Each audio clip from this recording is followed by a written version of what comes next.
to ISIS Daily. I'm Dylan Compliment. And I'm Zach Jacobs. Today we are going to talk about ISIS and the controversial matter between them and the Iraqi government. Today, Iraqi government is getting its land taken from them by ISIS. For all of you that didn't know what ISIS is a big terrorist group that branched from Al-Qaeda who wants an Islamic state to worship and believe things that they believe in, that the government has the right and they do not. So they believe that they can take the land. ISIS is in the Middle East for religious beliefs, and it seems like they have been targeting Iraq and starting to take major cities. Now about the Iraqi government. It seems that their government is just like our government. They have 3 branches and they do all the same things. Except they have a prime minister and they are born into it. There is no vote for president, it is born into it. Now let's go to the interview with Dalton Du Bois. Thank you, Zach. Now I'm here with All Body. How are you? I am great. It's a pleasure for you to be here. It's a nice country here. Thank you, but I am on a tight schedule. Can we go? Yes, indeed. So, what is going on in Iraq right now? So it looks like ISIS is taking over our land and claiming it as their own. They are hunting the innocent people, and some are dying. It is a bad situation, and we are taking precautions, trying to resolve the situation. We do not want to use force, but if we have to, we will. I can do it about it. We just want peace. Great answer, but one thing, are they trying to renegotiate? They are not at this time, which is very bad. We want to, but they are not going to. So again, we will have to use force to get what we want. So that might be what we have to do. Another great question, but is there anything final you want to say before we leave? Actually, yes. If there's anything you guys can do to help, it would be the best thing for us. Thank you for your time. It was great.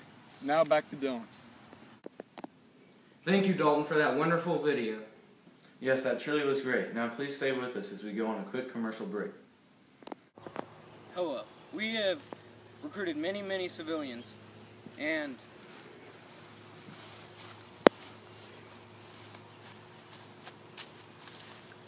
in the hope to make us have an Islamic state. We need more and more of you to please come and help us.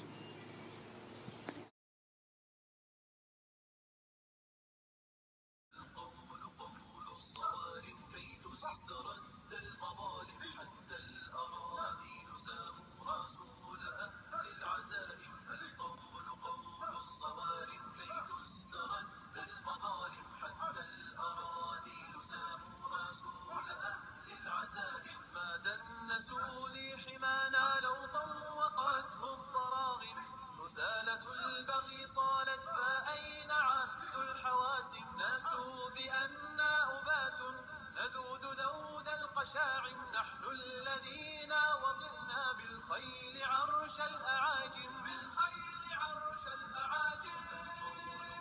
الصوارم كي تسترد المظالم حتى الأراضي ساموا رسولها للعزائم فالقول قول الصوارم كي تسترد المظالم حتى الأراضي ساموا رسولها للعزائم نحن الذين بنينا حصوننا من جماجم سقنا حليلات كسرى في السوط فوق الغنائم رسولنا من صنعنا بناة مجد أكارم رسولنا شمس حق أضاء وجه العوالم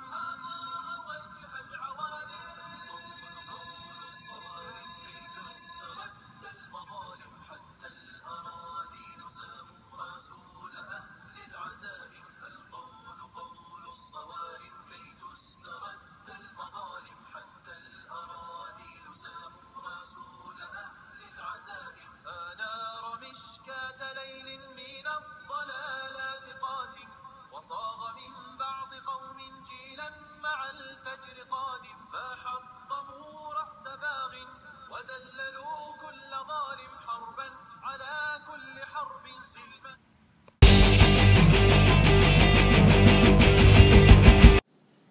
This is your Kosovo News, and I'm Dalton Boys. And I'm Dylan Compliment. Today's conflict is about the constant fighting argument between Kosovo Albanians and their freedom from Serbia. As you can see in the world map, Kosovo is this little country right here, and Serbia is this big country. Right here is where the buffer zone of Kosovo and Serbia is from the Civil War. Didn't Kosovo Albanians win the Civil War? I'm pretty sure they did, Dylan, but the biggest part after the Albanians won their independence, the Serbs from Serbia took them to court because they thought it was illegal. Because the Serbs said it was too small of a part from Serbia they could take. They thought they had to take more land. So, they took them to court for it. Oh yes, I remember now. They took them to the National Court of Justice. Yes, they did. But anyways, right now, our top reporter, Noah Maury, talks to the judge over the massive case. Talking it to you, Noah. Thanks, Dalton. Right now I'm standing next to the judge, who is doing the Kosovo conflict. What do you think, sir, about this topic you have? Well, I think both sides have a great argument against each other. They should both get their way, but there's going to have to be one winner and one loser. But other than that, it is a very good topic. Well, I hope the best for you. Back to you, Dalton. Thanks, Noah, for the info. Oh, wait. Something just came in, actually. The court decision just came in. Well, it's official. New Kosovo independence is legal to a 4-1 vote. Yeah, it says right here. It's official. Serbia is now a little smaller after Kosovo took about 1/4 of its land. Now I wonder who will lead this country now. That's a great question, Dylan. Well, I guess that means the UN will take over, I guess. The country until a leader for the new Kosovo country. Well, hopefully, because if the UN doesn't cone in, then Serbia could attack Kosovo to get their land back. To explain the topic a little bit more if you weren't paying attention here. The reason why they were fighting because of two different ethnic groups fighting to have their own independent lands because they believed in two different things and they want their own land for it. Before Serbia was established, it was a big country called Yugoslavia. And this is the same reason why Yugoslavia split, because of all the different ethnic groups.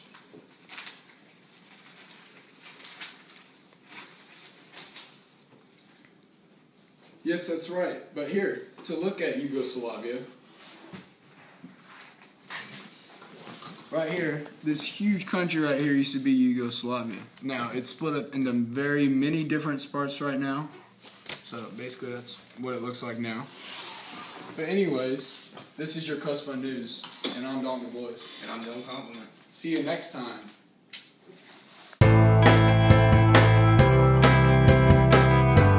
Hello, welcome to Somali Times. I'm Zach Jacobs reporting live from the studio in Mogadishu.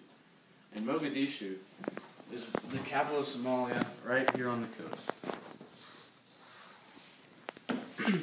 I'm Dylan Compliment, your anchor, along with Zach for tonight. This just in, we have live coverage between Kuwaitan troops and Somali terrorists. Let's go live to Dalton Du Bois covering this event. Dalton? Thanks, Dylan. This battle has been from a long time of conflicts that happened after the fall of dictator Sambarat. After he died, the whole country was on a steep downfall. Now Noah in the studio for more information. Thanks, Dalton. During the 1990s, Somalia fell to a terrible anarchy that is still going on today. Sadly, the Somali government is making a full effort to put an end to the warlords terrorizing their own country. Now over to Zach and Dylan before a message from your sponsors. Zach? Thank you, Noah. Now we'd like to take the time to thank one of our sponsors, Somalia Relief Center, for helping us set up Somali Times this evening. Now we have a story based on Black Hawk Down, which was a true story. This is the story of the U.S. invention in Somalia. The operation is called Operation Restore Hope. In this operation, the USA attempted to capture valuable targets inside a hotel in Mogadishu. Some say the mission was successful, and some Some say it didn't due to the mass casualties for the U.S. During the 24-hour firefight, resulted in 18 American deaths and over 70 casualties. Also, an estimated total of over 2,500 Somalia deaths. 2 Black Hawk Down helicopters were shot down with a new weapon in its time called a RPG, or a rocket-propelled grenade. And now, a commercial presented by the Somalia Relief Center. Do you ever get stuck in a sandstorm during a battle? Well, we have the solution for you.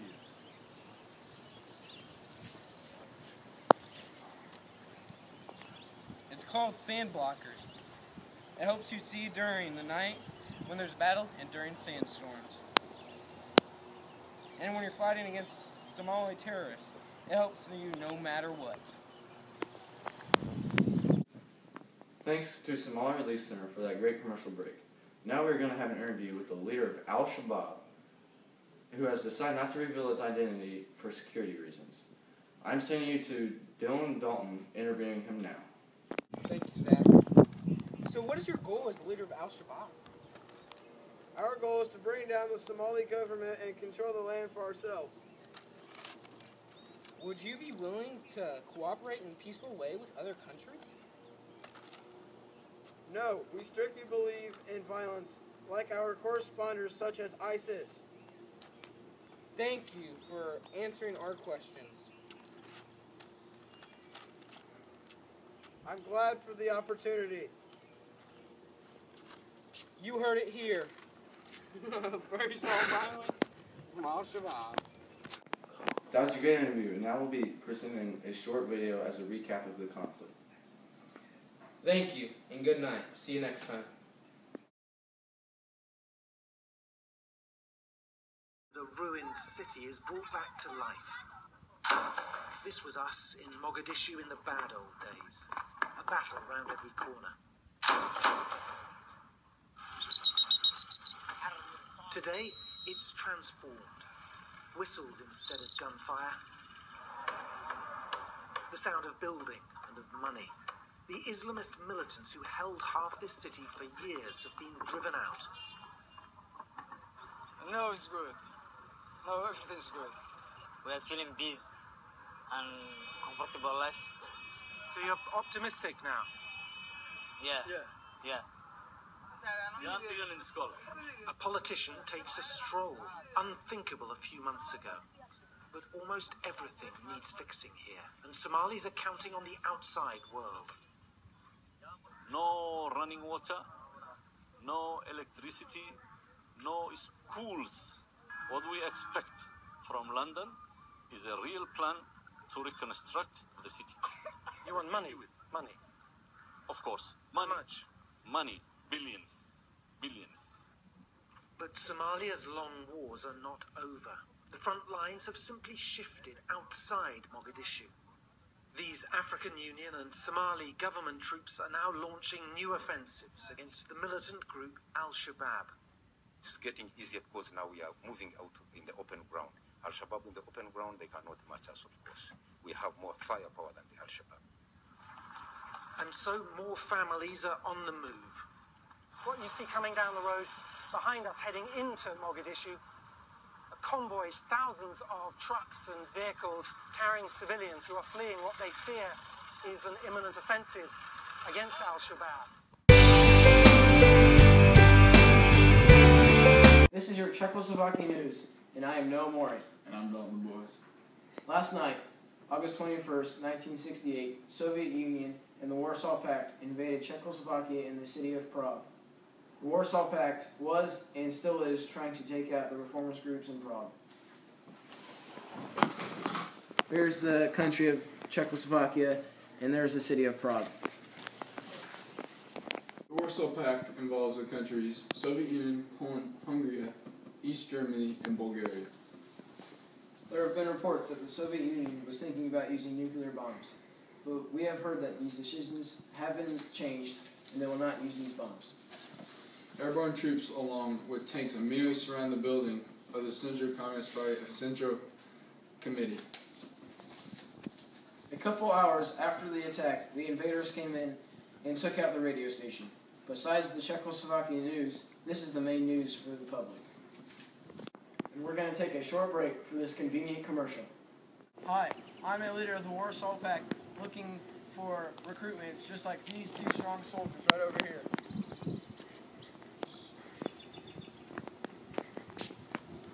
We're trying to take over Czechoslovakia and the city of Prague. This is an important invasion for us to help take over other countries and the rest of the world. Thank you. We need you. And now back from that important commercial. Before being taken over, the radio station was able to let the public know that they should not resist against the invaders. The public didn't really know what to do at the beginning of the invasion, and there were reports that people were standing in front of tanks and stopping them from entering Prague. Nobody knew the condition of the Czech leaders until planes flew over and dropped information to the public saying that Antonin Novotny was not hurt in a safe place. We have heard that the UN has been making efforts to resolve this situation between the Soviet Union and the Czechoslovakians. NATO allies didn't like having large tensions between countries. This led to countries not wanting to help out with this conflict. These conflicts also forced the U.S. President Lyndon B. Johnson to postpone a meeting with the Soviet leader about arms control agreements.